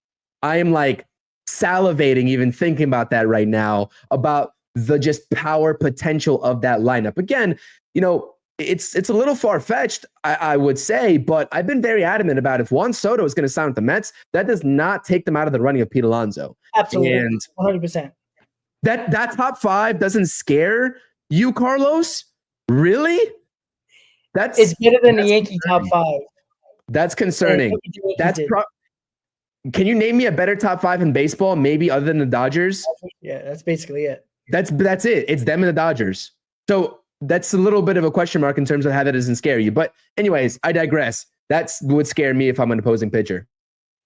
Yeah, I mean, I do agree with that. That, you know, like it's I think it's still like that. It'll be Soto and Alonso. I just think that kind of makes sense in a way, even though I don't think that it's, if they get Soto, like it automatically believed that they were going to sign Alonso as well. I think they can lean more towards Christian Walker, to be quite honest with you. I think that way. But again, I'd be crazy to not like the Soto Alonso offseason. That's insane. Like that's $800 million between 2 players. Like, I'm kind of surprised. I'm sorry to cut you off. I'm kind of surprised that there's a lot of pushback on pivoting to a guy like Christian Walker for like 3 years. There's been a lot of pushback. I think it's the age. It's the age, and like I don't know. I don't know what it is, but I'm like, I don't care if he's 33. You're going to pay Christian Walker the same amount until the same age as if you would be paying Pete Alonso, if not 1 year younger. So like, that doesn't really quite make sense to me. Anyways, I think people that are scared of Christian Walker and committing to him for those 3 years would want maybe more of a stopgap type of first baseman, whoever that name may be. And then you go to a guy like Ryan Clifford. But like, that is light years more risky, because Ryan Clifford could still develop into that first baseman in those 3 years that you have Christian Walker manning first base. Again, it's a whole overarching thing, but yeah. I don't know. And we also have the DH. If Christian Walker gets too old to play first base, you got Ryan Clifford that can fill in, and your DH can be Christian Walker. It's, you know, same thing with Alonso. If Alonso's getting up there in age, he can't play the field anymore, you got him as the DH. So either way it can work out, but it's going to be so. Look, this is the great part about the offseason, is that it's all speculation until we hear rumors, right? You know, what have we heard so far? We heard about the Juan Soto meetings. We heard about Willie Adames with the Mets. Other than that, it's all bullshit. That everything else is nonsense. Everything we know, Willie Adames' interest is real, because it's been reported by multiple real reporters, or at least known reporters, and also, and not the offer, just interest, and obviously the Soto meetings. So I see some like loyalness talk to the Mets. We all knew, like Rob and I both told you that Pete Alonso could say whatever he wants to the media. He's not taking a team discount to stay with the Mets, like regardless of what he says to the media. The same reason why, you know, I get that Aaron Judge kind of did it with the Yankees, and that's what the barometer is amongst New York baseball fans of like, Pete Alonso needs to be Aaron Judge and take that discount. But like, come on, like, how often do guys really do that at the end of the day? It's a business at the end of the day, and Aaron Judge is still making, you know, over $300 million with his respective team. So the margins are a little bit different when you're talking about Pete Alonso. So I don't think it's the same scenario. I understand where you guys are going with that, but I've been very honest with you all. Even last offseason, when we were trying to figure out if they're going to negotiate a contract last offseason, I said, I don't care what Pete Alonso says to the media. He can say he enjoys being a Met all he wants. But the fact of the matter is, he's probably going to go to the highest bidder as well, just like Juan Soto is. So, correct. Yeah. And we got to remember, guys, the Mets did offer him, Pete Alonso, a deal, and it was a fair deal, in my opinion. I think it was a team-friendly deal, and it was very fair for what the market was giving first baseman. He was right in that middle of the road where I think it was like $24 million per year, which is, pretty damn good. It was about $4 to $5 million more than what he was making in the arbitration period for Pete Alonso. So I think it was fair. So if he really wanted to be here, he could have took that fair deal and give the Mets a hell of a lot more money to work with this year, currently on the books.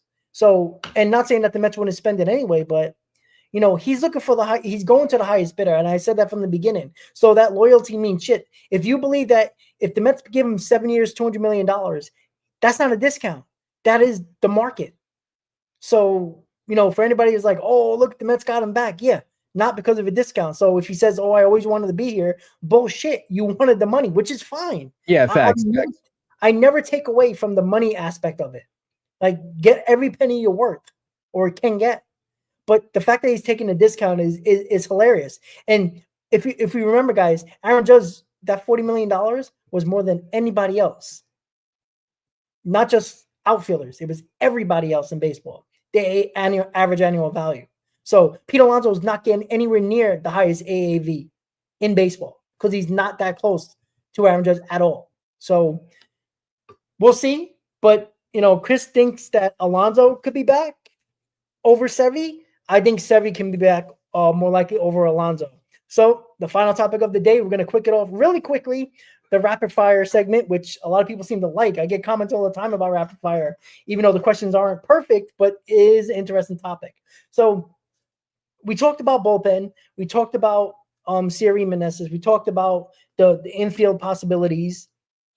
Well, I want to know about Brandon Nimmo, right?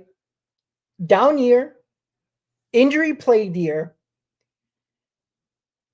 What do you see from Brandon Nimmo? Another year older, basically a year after signing that contract, is not the center fielder as he got paid to be a center fielder. Now he's a hobbled left fielder who is only going to get older.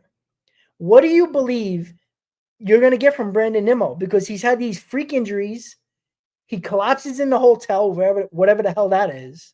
There's a lot of issues going on with Nimmo that is concerning to me for a guy who just signed the contract a year, 2 years ago. What do you think the impact's going to be with Brandon Nimmo on the health end and the production end, knowing they had a really bad season last year? I really think that this was just a bump in the road for Nimmo. And I know that's like a feel good sort of answer, and I'm not meaning for it to be that. But, he did have a lot of problems. He did go through, a lineup change that he had to adjust to. Going to the middle of the order, wasn't really accustomed to doing that. A lot of people, such as myself, and I'll take accountability for that, I saw the power numbers he was putting up in the leadoff spot, and I was like, listen, if you want to just make that trade-off of Lindor and Nimmo, I'd be happy to do that. And of course, it benefited Lindor, but it came at the expense of Nimmo's production dropping. And I think that if you find a consistent spot to put him in the order, and you don't change that around, I think he could benefit from that. Am I going to be unrealistic and, given his injury history, tell you that he's going to play outfield for the rest of his contract? No. This guy is going to have to play. He's going to have to DH a lot of times at the tail end of his contract. And this is why it's so important for me to build and retain that nucleus of outfielders that you have coming up. Yep. Or at least, at the very minimum, get a younger version of Brandon Nimmo in the doors over the next couple of years. Again, that's not really, I guess, a concern for the Mets right now, but maybe in the next 2 to 3 years, you're going to have to start having those conversations surrounding Brandon Nimmo and potentially just taking him out of the outfield if you want to preserve his bat, because that could be what it takes. So that's why I'm kind of high on Drew Gilbert, because, if anything should happen to Brandon Nimmo this season injury-wise, I think Drew Gilbert is the guy to call up. But again, if you're going to think about moving Brandon Nimmo to the DH spot in the future, I also think that Drew Gilbert is the perfect guy with his youth being, I think, 24 years old, to kind of overtake that position. And again, this is a very like early sort of thought process of that. But in terms of strict offensive numbers, in terms of the approach that he's going to have in 2025, we saw the approach that he had right in 2023 and 2022, the shortened approach. Yes, he had some power success, but he wasn't really selling out for the power, right? He was still being disciplined. He was still getting on base at a well above average clip. I think that version of Nimmo is going to come back, but you have to have a appropriate idea of where he's realistically going to be consistently in the lineup if you're Carlos Mendoza, if that makes sense. So I'm not worried about Brandon Nimmo. I know that there's a lot of question marks surrounding Brandon Nimmo. I know that the swing has lengthened. I know that strikeouts are a concern. The average was a concern. I'm not that concerned with Brandon Nimmo. I could be eating crow at the end of 2025 saying, wow, this guy really sucked again. Because, again, in 2024, he sucked. Let's be honest with you. I'm going to be honest with you. I like Brandon Nimmo. He sucked. So, I would hope he bounces back, because if I'm putting him in my scary top 5 lineup that I just mentioned, you'd need to get a guy like Brandon Nimmo to produce at his peak. Yeah. So I'm really expecting a lot of big things out of Brandon Nimmo. I'm not giving up on him. And, the production in 2024 doesn't scare me from, I guess, kind of assuming that he'll get back on track in 2025. Yeah. So that's my answer to that. What do you think, I guess? Because we always had conversations of Brandon Nimmo. I'm kind of curious about what you think before the question that I have for you. So he concerns me in the outfield, especially with all the injuries. I feel like, he had plantar fasciitis at the end of the year. That stuff flares up at any moment. That's not going away anytime soon. So, can it flare up at any moment? I think that's another reason why Jose Siri is a part of this team, along with Tyrone Taylor. They might play a big role in left field as well. Defensive replacement late in games. Sit in Nimmo for twice a week just to keep him healthy. But I do agree with you with the lineup situation. The 20 home runs, the 70 plus RBIs. I think you can get that easily from Brandon Nimmo without putting him in the 3 spot or the 4 spot, because he even hit in the 4 spot a couple of times. The 3 spot, I thought it was a disaster from the start. It ended up being it. Not saying that I knew it was going to happen, but I just felt like putting him in that spot put too much pressure on him, and he started to look for the power more, started to reach more for the power, and that led to the more strikeouts. It led to the lower average. It led to less walks. What is 2 things we know about Nimmo? He takes a lot of pitches, he walks a lot, and he doesn't strike out a lot. That was what he was great at. Now, because Lindor showed what he could do at the leadoff spot, that's not happening. If you get Juan Soto, Chris, Juan Soto's batting second. He didn't move for the New York Yankees. He's not moving away from batting second for the New York Mets. So where's Nimmo going to go? Not 3, not 4. You said it. 5th spot. I think that's a perfect spot for Brandon Nimmo. He don't have to be the biggest run producer, but he can be a solid run producer in the 5th spot. And if you leave him there and stop moving him around and put him in big time run production positions in the lineup, I think he's going to be fine. I think he can back up his average to a 260, 270 hitter. I think he can hit 20 home runs easily. And he can hit his 80, 85. I think he hit the RBI mark that he hit this year. That's more than enough. We don't need him. If you need Nimmo to be a 100 RBI guy, there's issues in your lineup, big time. Like, you can't, will we take it? Absolutely. But you can't get 100 RBIs and then strike out 200 plus times. Your average goes down 30 points and also take less walks. That doesn't make me feel better. It feels like you're going to have less better at bats from Brandon Nimmo, where his best approach is taking pitches and striking out less. I think that's it. And he can still do that and hit 20 home runs and still provide that power and get that 80 RBI mark. I think that's perfectly fine. And I think it stresses out the lineup a little bit more. And you put Soto in the right spot. Soto is the guy you want in the 2-hole. He's the guy that will take pitches, work a count, get Lindor ready to go steal some bases. And he's just a perfect number 2 hitter, Juan Soto, who can hit 35 home runs. And then, you can, however you want to do. You want to put Alonso number 3? I agree with you. I like Alonso in the 3 hole as well. Vientos 4? Yeah, absolutely. 100%. 100%. Yep. So that's where I go with that. So my rapid fire question to you is, given the power that you just stated, right, and we've stated this entire stream so far, where do you, first of all, I want you to answer. It's a 2-part question. One, the same question that you just had for me of Brandon Nimmo, my same question to you, the same application of Francisco Alvarez, and what kind of step does he take? Because he had a very down year offensively and defensively, you could say, I guess, as well. And the power dropped immensely, right? It dropped to a T. But again, you take a look at Alvarez, if he gets back on pace to 20 plus home runs, Siri, 20 plus home runs in your 8 and 9 spot, right? Then you go ahead and you have Vientos. And that's my second part of the question. What home run total over under would you put Vientos in a full season and Alvarez coming off of, a season of down home runs, but giving you 25 home runs the year before? So I'm making this too complicated. First part of the question, Alvarez, where do you see him at? And then second part of the question, over under home run totals. Way too early over under for both Vientos and Alvarez. I'll be right back 1 second. I'm listening to you.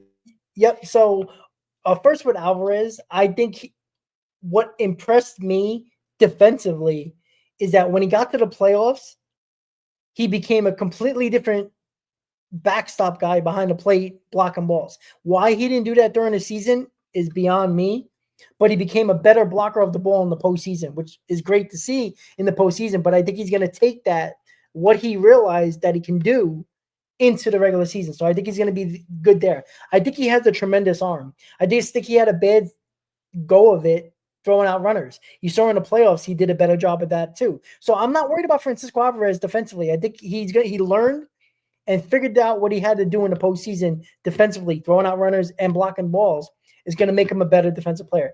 I do think he is a 20 home run guy. Now, he's got to stop swinging for the fences on every pitch and that big uppercut swing. But if he stays away from that uppercut swing every single time and just stays within himself, he can easily hit 20 plus home runs in any given season. So I think he's going to have a tremendous bounce back year, and that's a huge deal if you're going to have him in the bottom of the lineup. Even though I think to start opening day, I think he's going to be batting 6 behind Nimmo, to be quite honest with you. And I think that would be fine in the beginning working with that. When it comes to so I'm going to say over 20 home runs for Francisco Alvarez. I think he's going to have a bounce back home run wise. Mark Vientos, I think he's hitting over 30 easily. I think this is the guy that showed that superstar potential in the postseason, right? Nothing got to that kid. Amazing how poised he was in the biggest moments in the postseason. He was our MVP in the postseason. He would have won the MVP of the NLCS. If the Mets would have won the World Series, he probably would have been the MVP of the World Series. That's how clutch this kid was. Why do I expect regular season games he's going to be worse? I find now, do I think the league's going to adjust to him a little bit because he still has issues with that breaking ball? Probably. You're going to see a lot more breaking balls from Vientos. Now, he learned because in the postseason they started to do that. He laid off them. And then when they made mistakes, especially high fastballs, he crushed them. So 30 plus home runs over for Vientos. I think he's going to have a great year. I think he's going to get a couple of MVP votes. I think that's how good of an offensive year he's going to have. And this is somebody who wasn't very confident in Vientos being an overall player. Now, I'm not saying he's going to win an MVP, but I think he can hit 275 easily, hit 30 plus home runs. And with that, with a whole season, he can hit 100 RBIs. That's MVP potential right there. That's Lindor numbers. That's MVP potential. I hate looking at these lists that like Bleacher Report puts out there or whatever in terms of like top 10 at each position. But like looking at how scarce third base and catcher is in terms of production around the league is, they had Alvarez ranked as the 6th best catcher in the league, even after this down year. And they had, I think it was 6. Again, it was top 10 for sure, but I think it was like number 6 or whatever. Because some Yankees fan quoted it saying that, Austin Wells is better than Francisco Alvarez, whatever. And then they had Mark Vientos as like a top 5 third baseman, if I'm not mistaken. Like that just puts into perspective, how scarce some of the production values are at each of these positions. It really does.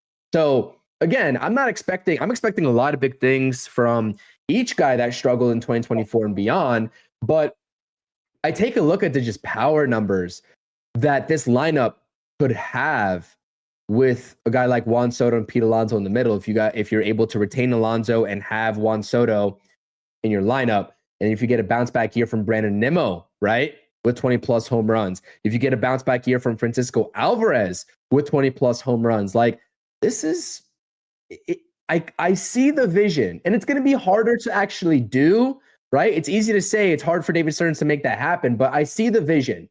But yeah, I'm not worried about Francisco Alvarez at all. I think if I had to put a distinct number, I came into this season, everyone's saying that, I did think Mark Vientos was going to be the DH, obviously, before the JD Martinez signing. Mm-hmm. And I said that he was going to hit 22 home runs, which a lot of people even got on me about, saying, are you serious? 22 home runs for Mark Vientos? This guy might not even touch the field for the Mets this season with Brett Beatty at third base, etc. It's like, calm down. 22 home runs. Boom, 27. And I think if I had to put a number on at least Francisco Alvarez, because I agree with you, 100% Mark Vientos 30 plus. I mean, in a full season sample size last season, he would hit 30 plus home runs. I mean, how many games did he really miss in that season? That would have put him at 30 plus, in my opinion. Francisco Alvarez, man, I don't know if I see him quite getting to that 25 mark. I think that if he's consistent enough, then he has that kind of capability. He has that upside. But I'm like kind of leaning into the 22, 23 range for Francisco Alvarez. Not quite the 25 that he had a couple seasons ago, but maybe 22, 23. So I'm going to keep it a little bit realistic in my mindset and a little bit more, I guess, conservative in that point on the Alvarez home runs, but I'm going to shoot for the moon with the Vientos home runs at 30 plus, maybe even going on 35. I like Vientos that much. Again, all field power with Vientos. How many times do we see him take a ball deep to center field, being a no-doubter, and right field? I mean, it's insane. It's very hard to repeat that. Opposite field power is just, it was something that we always talked about with Pete Alonso when he's going right. The opposite field power. Vientos just has that natural power to right field or right center field. So, yeah, guys, listen, we spent 2 hours, just nearly 2 hours on a hot stove, and the Mets traded for Jose Siri and signed Joey Meneses to a minor league deal. You know what that tells you? How freaking excited we are and you guys are when it comes to the possibility of a massive offseason for the New York Mets. And it's only beginning, right? Tomorrow is the non-tender deadline. That's a possibility. Somebody brought it up earlier about the Mets looking at a couple of bullpen arms that might be non-tendered. That's a possibility. David Stearns will be all over that. So the first key date is over. The qualifying offers the decisions are made. It was the other day. The owners' meetings ends today. Tomorrow is the non-tender deadline. And then December starts the other key dates. The draft picks are assigned, the winter meetings, and then the Rule 5 draft. And hopefully by the winter meetings, we have a Juan Soto decision at the very least. And that would be a hell of a lot more to talk about. So, Chris, final thoughts, and then we can end episode 7. Yeah, absolutely. Listen, I'm going to be very upfront with you guys. It's unfortunate, but I am going on travel for the holidays starting tomorrow. I'm not going to have my full setup. So it's going to be very hard for me to make consistent content. I'm going to try to do what I can, and that's all I can promise. Again, I've had this situation happen where I had to go on travel for, during the MLB trade deadline, and it's just a crapshoot on travel, in an unfamiliar place. Don't have your setup with you. I don't want to put bad content out there for you all. Each single piece of content, videos, live streams, whatever, I want to make sure that you guys can actually coherently understand me, and I'm not like this fuzzy object on your screen. So again, I'm going to post some shorts as news comes out. So be on the lookout for that in my Mets news in a minute. But I should be back right around that December 2nd or 3rd time frame. So it'll be like a week and a half.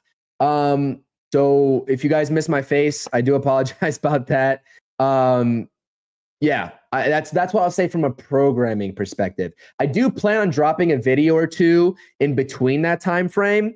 And Rob, we can coordinate if I'm available for one of the Mets Hot Stove streams. I'll definitely make myself available, whether that's 15, 30, 45 minutes, maybe not like the full hour and a half, 2 hours that we've been doing here. But I appreciate you guys' support nonetheless. Again, I wanted to be upfront and honest with you about that in case you see a little bit less of me. But when I get back, I'm going to be doing the regular content just as I have been. I've been kind of like shooting out videos left and right almost every day on my channel. So I'm trying to take full advantage of that in terms of before I go on travel.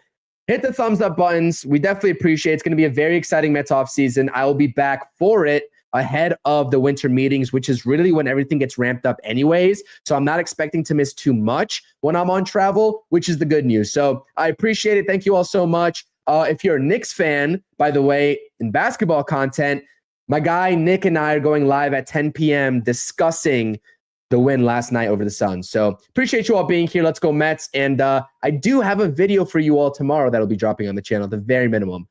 That's it for me. I appreciate it, Rob. Thank you so much. There you go, guys. Make sure you follow us on X, the official Mets Hot Stove account, NYM Hot Stove, CPNY Sports, and TMWRNYM on X. And guys, episode 7, Mets Hot Stove is in the books. 2 hours in the books, as well as MLB offseason ramps up a little bit more, closer and closer to the winter meetings. With that said, guys, everybody have a great night. As always, Mets fans, let's go Mets, and we'll see you next time on the Mets Hot Stove show on our channels, guys. Have a good night, and let's go Mets. Let's go Mets.